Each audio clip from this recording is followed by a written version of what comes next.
안녕하세요. 박종TV의 서울한의원 박종 원장입니다. 제가 지난번부터 파킨슨병에 대해서 설명을 하고 있는데요. 오늘은 주로 그 파킨슨병의 대표적인 증상들을 위주로 설명을 좀 드리도록 하겠습니다. 우리가 파킨슨병이 걸리고 나서 후회하고 많이 두려워하고 하는 분들 많이 봤는데요. 우리가 이런 파킨슨병을 미리 조기 발견하고 또 조기 치료를 잘하기 위해서 가장 중요한 것이 파킨슨병의 초기 증상이 나타날 때 그 초기 증상에 주목하라, 저는 이렇게 말씀을 드리고 싶습니다. 그래서 우리가 파킨슨병의 초기 증상에 주목해야 하는 이유는 앞선 시간에 말씀드렸듯이 그 도파민 호르몬이 부족해진다고 해서 파킨슨병의 증상이 바로 발생하는 것이 아니기 때문에 그렇습니다.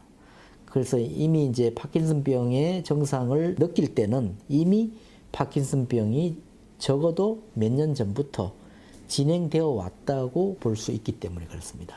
그래서 완전한 파킨슨병 증상, 그러니까 뭐 떨림 증상 또는 강직, 서동증 이런 것들이 오기 전 단계에 미세한 떨림이라든지 또는 약간의 강직 또는 행동이 느려지는 이런 초기 증상을 잘 우리가 파악을 해서 뭔가 조금 평소와 다른 초기 증상이 나타날 때는 빨리 병원으로 가서 이런 파킨슨병 검사도 해보고 또는 뭐 뇌졸중 관련 검사도 해보고 또는 뭐 혈관성 치매 같은 경우에도 이런 또 신경학적 증상이 나타날 수 있기 때문에 그런 검사들을 미리 해서 그 위험도를 측정해서 그 위험도를 미리 낮춰 놓는다면은 그 이런 파킨슨병과 같은 중증 질환도 미리 예방을 할 수 있는 확률이 높아지기 때문에 그렇습니다.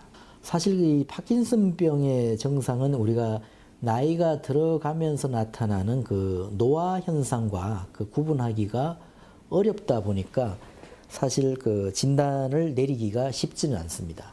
게다가 일반적으로 파킨슨병은 증상이 아주 바로바로 악화가 되는 것이 아니고 아주 미세하게 시작해서 또 서서히 진행이 되기 때문에 자칫 일반적인 노화와 착각할 수도 있습니다.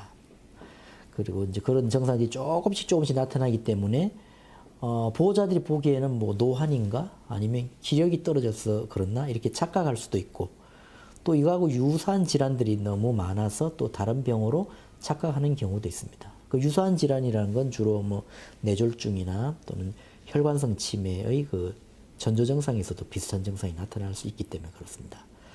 그러나 이런 노화 현상과 비슷해 보이는 증상들 이외에 파킨슨병은 특징적인 그 몇 가지 증상들이 나타나게 됩니다. 일단 제가 이 뒤에 설명드리는 그 징후 중에 하나 이상의 어떤 내용이 해당이 된다면은 이것을 그러려니 하지 말고 빨리 병원을 방문해서 상담을 받고 조기 진단을 받을 필요가 있다, 이렇게 말씀을 드리고 싶습니다. 이제 파킨슨병이 의심되는 증상 첫 번째는 바로 아까 이야기했던 떨림입니다. 떨림. 그러니까 간혹 주변에 그 사람들이 손가락을 떠는 사람들이 있습니다. 손을 떠는 사람이 있고 또는 턱에 약간의 떨림이 있을 경우 이것을 방치하면 안 됩니다. 그래서 일반적으로 파킨슨병을 진찰할 때는 손이 편안한 상태에서 이제 이렇게 들어보는 치료를 합니다. 한 10cm 정도 들어서 안전하고 편안한 상태에서 떨림이 한쪽에 주로 많이 발생합니다. 두 개가 다 떨리는 것은 주로 본태성 진전이라고 해서 이제 따로 병명이 있고요. 한쪽만 이렇게 유난히 떨리는 경우가 있습니다. 편안한 상태에서 아무 자극도 없는데 이것이 이제 특징이라고 볼 수 있습니다. 그래서 쉬는 동안에 편안한 상태에서의 떨림은 이 파킨슨병의 아주 흔한 초기 징후 중에 하나다, 이렇게 볼 수가 있습니다. 물론 이제 스트레스를 받거나 뭐 부상을 당한 경우라든지 또는 많은 운동을 한 경우에도 이런 증상들은 있을 수가 있겠죠. 그래서 이러한 차이점들을 주의해서 관찰할 필요가 있습니다.